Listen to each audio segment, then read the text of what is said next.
Praktik baik pembelajaran berdiferensiasi mata pelajaran Bahasa Indonesia materi teks berita fase F oleh Eta Melvia SPD GR MPD.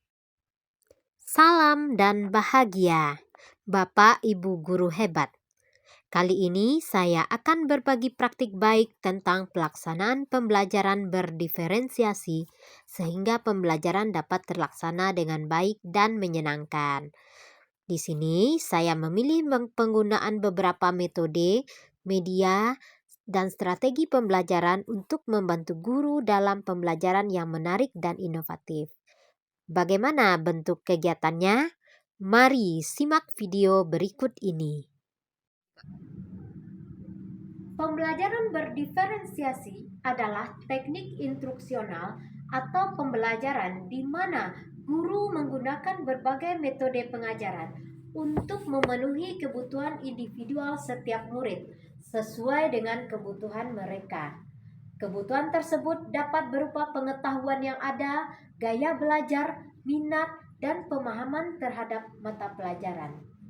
Pada dasarnya, pembelajaran berdiferensiasi memungkinkan setiap guru untuk bertemu dan berinteraksi dengan murid pada tingkat yang sebanding dengan tingkat pengetahuan mereka untuk kemudian menyiapkan preferensi belajar mereka. Nah, untuk itulah maka pembelajaran berdiferensiasi ini memiliki tujuan untuk menciptakan kesetaraan belajar bagi semua murid dan menjembatani kesenjangan belajar antara yang berprestasi dengan yang tidak berprestasi.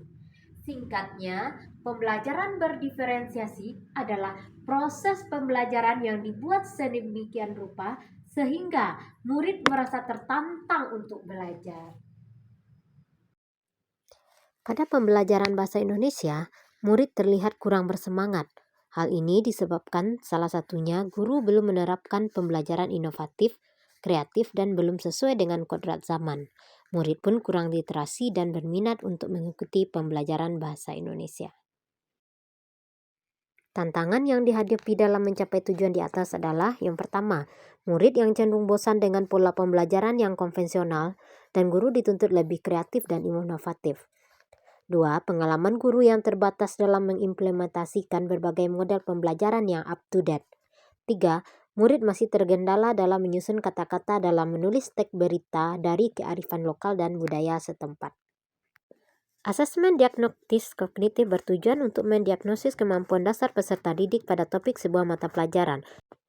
Setelah dilaksanakan hasil analisis asesmen diagnostik dan non-diagnostik, saya berkoordinasi dengan guru BK, teman sejawat, dan kepala sekolah mengenai gaya belajar murid dan mengidentifikasi capaian dasar kompetensi siswa. Untuk update ilmu TIK dan pola pengembangan inovatif dan menyenangkan dilakukan secara mandiri. Selanjutnya, model pembelajaran yang digunakan dalam materi teks berita adalah problem-based learning dengan langkah sebagai berikut. Fase 1 memberikan rangsangan, fase 2 pernyataan dan identifikasi masalah, fase 3 pembuktian dengan mengorganisasi atau menalar, fase 4 pembuktian dengan mencoba, dan fase 5 menarikan kesimpulan dalam bentuk presentasi kelompok. Dalam memahami teks berita yang mencakup struktur dan kebahasaan dapat digunakan diferensiasi proses sesuai dengan gaya belajar murid dan konten sesuai dengan kodrat zaman. Media yang digunakan berbasis TPACK dan terkini seperti PPT, video, dan platform Quizizz. Diferensiasi produk berupa tulisan teks berita dan juga dalam bentuk video berbasis kearifan lokal.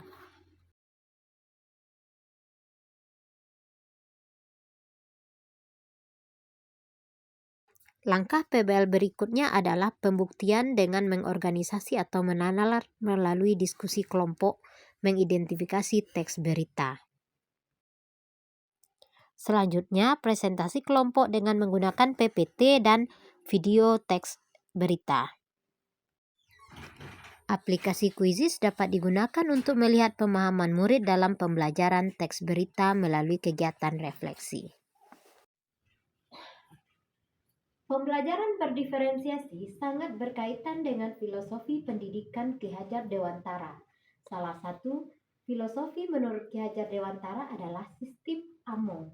Guru harus dapat menuntun murid untuk berkembang sesuai dengan kodratnya. Hal ini sesuai dengan pembelajaran berdiferensiasi, yaitu menciptakan pembelajaran yang berpihak kepada murid, pembelajaran yang memerdekakan pemikiran dan potensi murid.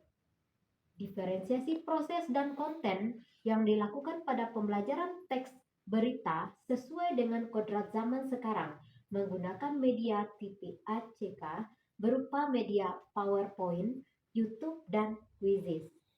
Diferensiasi produk pada pembelajaran ini sesuai dengan potensi murid berupa tulisan, video, dan juga gambar. Berikut hasil refleksi dari siswa. Demikian sesi pembelajaran berdiferensiasi materi teks berita fase E menggunakan model pembelajaran Problem Based Learning dengan media TPACK. Terima kasih, semoga bermanfaat. Salam dan bahagia.